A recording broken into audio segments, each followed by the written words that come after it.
Hello student, आज हम discuss करेंगे पॉलीमॉर्फिज्म और एलोट्रॉप के बारे में।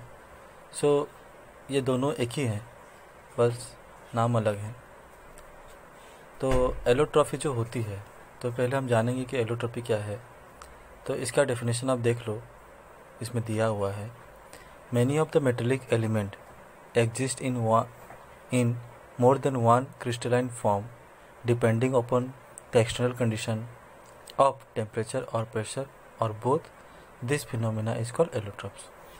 इसका क्या मतलब है कि कोई भी एक एलिमेंट जिसमें कि different type of external condition, जैसे कि एक्सटर्नल कंडीशन मतलब मान लो आपके डिफरेंट टेम्परेचर, प्रेशर, तो एलिमेंट एक हो लेकिन टेम्परेचर और प्रेशर अगर वेरी करे तो उसका क्या होता है, क्रिस्टल स्ट्रक्चर या फिर जो उसका क्रिस्टल स्ट्रक्चर होता है वो चेंज हो जाता है। तो उसको बोला जाता है एलोट्रॉफी किंबा पॉलीमॉर्फिज्म। ठीक है। तो ये बेसिकली होता है क्या है कि क्रिस्टल स्ट्रक्चर के ऊपर डिपेंड होता है। अगर टेम्परेचर और प्रेशर अगर वेरी करे तो इसमें क्या होता है कि उसका क्रिस्टल स्ट्रक्चर भी वेरी करता है। ठीक है। तो इसके बारे में हम विस्तार से जानेंगे।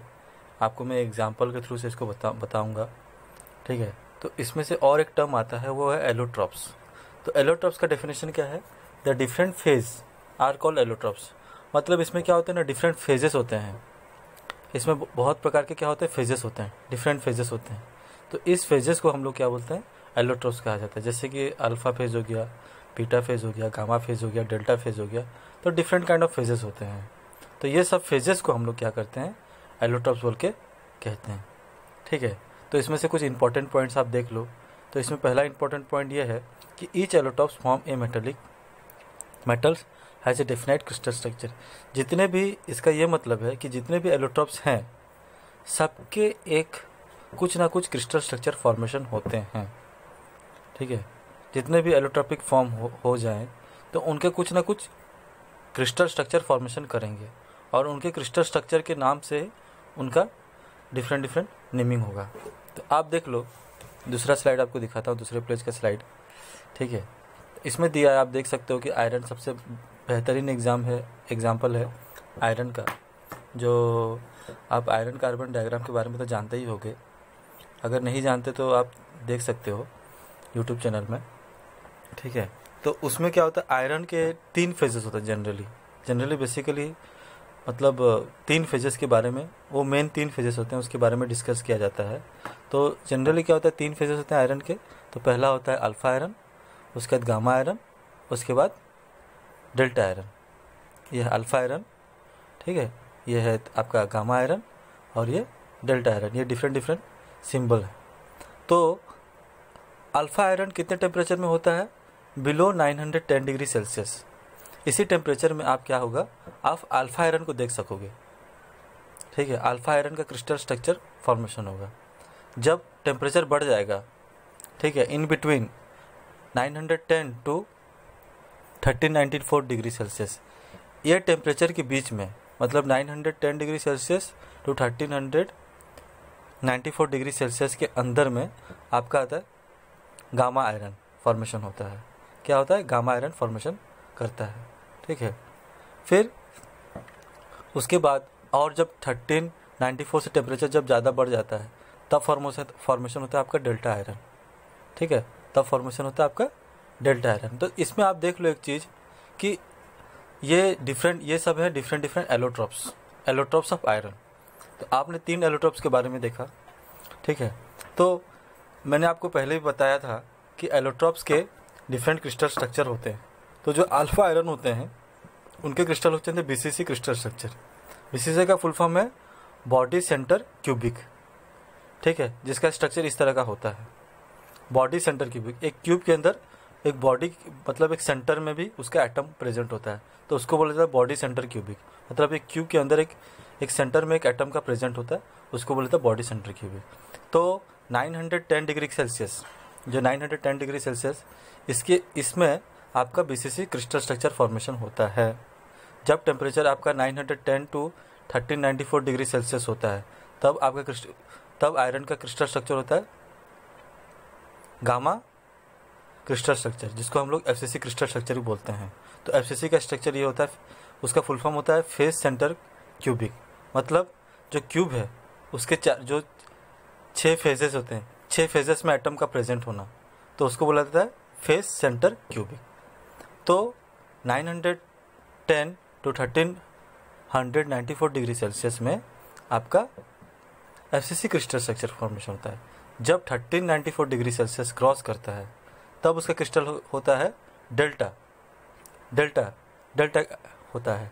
तो फिर से वो बीसीसी आ जाता है। तो आप पैटर्न देखो, पहले अल्फा में बीसीसी था, बीसीसी क्रिस्टल स्ट्रक्चर, फिर गामा में क्या हुआ, आपका एफसीसी कन्वर्ट हुआ, फिर डेल्टा में फिर से बीसीसी, मतलब बीसीसी एफसीसी और फिर से बीसीसी क्रिस्टल स्ट्रक्चर फॉर्मेशन करके। तो ये होता है, ये आपका एग्जांपल है एलोट्रॉप्स का। हम तीसरे नंबर पेज में देखेंगे, इसके बारे में और जान पाएंगे। तीसरा नंबर पेज ये है, देखिए। तो आयरन कार्बन डायग्राम में जैसे बताया गया है, ठीक है। तो आयरन कार्बन डायग्राम जैसे बताया गया, देखिए कि आयरन को हीट किया जाएगा। जब आयरन को 270 डिग्री सेल्सियस तो 910 में हीट किया जाता है, तो अल्फा आयरन का फॉर्मेशन करता है, जो कि बीसीसी क्रिस्टल स्ट्रक्चर होता है, बॉडी सेंटर क्यूबिक होता है। जब 910 से 1394 डिग्री होता है तो वो एफसीसी पे कन्वर्ट हो जाता है। फिर जब अगर आयरन को और ज़्यादा हीट किया जाए तो फिर से वो क्या होता है, डेल्टा आयरन में फॉर्मेशन करता है, वो बीसीसी क्रिस्टल स्ट्रक्चर फॉर्मेशन करता है। सो ये जो अल्फ़ा, डेल्टा, गामा, डेल्टा जो है, तो ये क्या है, डिफरेंट स्ट्रक्चर है। This are called different structure of iron, ठीक है। तो उसके बाद देखिए इसमें कुछ इंपॉर्टेंट पॉइंट है आयरन कार्बन डायग्राम में, आप ये चीज़ को देख सकते हैं, ठीक है। तो इसमें कुछ इंपॉर्टेंट पॉइंट है कि at very pressure, first point को देखिए, at very pressure a fourth form of exist called सबसन आयरन, एप्सिलॉन आयरन, ठीक है। ये होता है आपका एप्सिलॉन आयरन, ठीक है। तो ये एप्सिलॉन आयरन क्या होता है कि अगर कोई केसेस में, ठीक है, कोई केसेस में जब अगर हम प्रेशर को ज़्यादा दे दें, ठीक है, कोई केस में अगर प्रेशर ज़्यादा हो तब उस समय तुम आपका एप्सिलॉन आयरन का फॉर्मेशन होता है, ठीक है, एप्सिलॉन आयरन का फॉर्मेशन होता है। तो ये सब आप, और कोई बुक में आप देख सकते हो कि बीटा आयरन के बारे में फॉर्मेशन होता है, लेकिन वो उतना इम्पोर्टेंट नहीं है। बट कुछ बुक में है बीटा आयरन के बारे में बताया गया है, ठीक है। तो लास्ट स्लाइड में आते हैं हम लोग। तो लास्ट स्लाइड के बारे में देखेंगे कि तो जो ट्रांसफॉर्मेशन होता है, जो एलोट्रॉप्स होते हैं, ठीक है, तो उसका क्या इफेक्ट होता है, लिटरली क्या इफेक्ट होता है। तो देखिए जिस तरह से आपका जो ट्रांसफॉर्मेशन होता है, फेज ट्रांसफॉर्मेशन होता है, जैसे कि आपका ट्रांसफॉर्मेशन हुआ आपका अल्फा से गामा में हुआ, गामा से डेल्टा में हुआ, तो क्या हुआ कि ये जो ट्रांसफॉर्मेशन हुआ, तो ट्रांसफॉर्मेशन में क्या हुआ कि इसके क्रिस्टल स्ट्रक्चर जो है वो चेंज हो गए, उसके शेप चेंज हो गए। तो उसमें क्या होती है, उनकी प्रॉपर्टी में भी कुछ चेंजें आती हैं, कुछ चेंज आती हैं। जैसे कि आपका देख लो कि फर्स्ट है आपका वॉल्यूम चेंज हो जाता है, मतलब शेप, मतलब उसका जो साइज़ होता है वो बढ़ जाता है, कभी कम हो जाता है। थर्मल कंडक्टिविटी हो जाती है, उसमें चेंज आती है। Electrical conductivity, magnetic property, mechanical and chemical property, etc, ये सब प्रॉपर्टी में भी उसके चेंज आते हैं, ठीक है। तो जैसे जैसे उसका क्रिस्टल स्ट्रक्चर चेंज होता है, उसकी प्रॉपर्टी, शेप और साइज में भी बदलाव आ जाती है।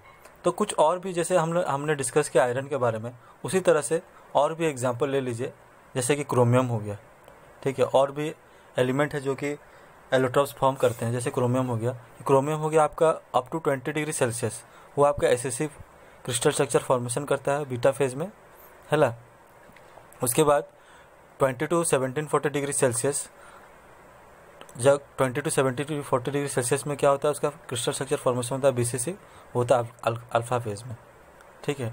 तो देखिए इसका भी आपका 2 फेज आ जाएगा, क्रोमियम में भी 2 फेज आती हैं, एक आपका एससीपी आता है, उसके दूसरा आता है बीसीसी, ठीक है। तो पहले आपका बीटा फेज होता है, फिर उसके बाद अल्फा फेज होता है या फिर अल्फा फॉर्मेशन होता है।